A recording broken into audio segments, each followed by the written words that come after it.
Welcome to Burlap Teachers. Enjoy the video. Hello everyone. In this video, I will show you how to easily open your Ford Ecosport dashboard. Before we begin, it is crucial to prioritize safety by disconnecting your car's battery.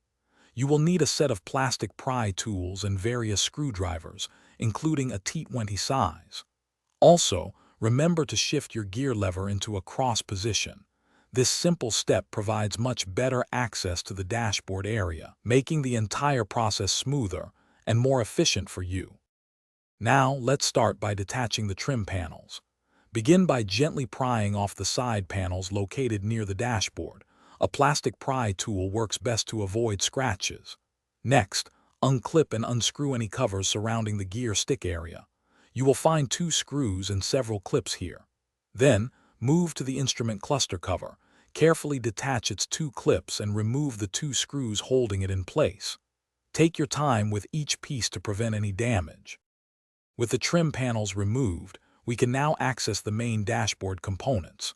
First, turn your steering wheel 90 degrees to expose 2 bolts behind it, then unscrew them. Next, remove the instrument cluster itself.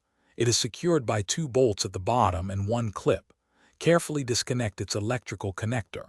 Finally, locate the sat-nav module, disconnect its cables and remove the 2 screws holding it in place, allowing you to gently pull it out. You are almost there. Now, identify and remove any remaining bolts that secure the main dashboard structure. There are typically 4 bolts on each side and a 12mm bolt for the center support.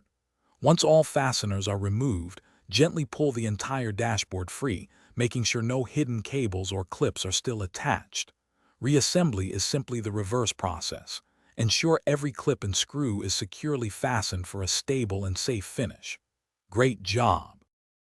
Thanks for watching. Consider subscribing if this video helped you.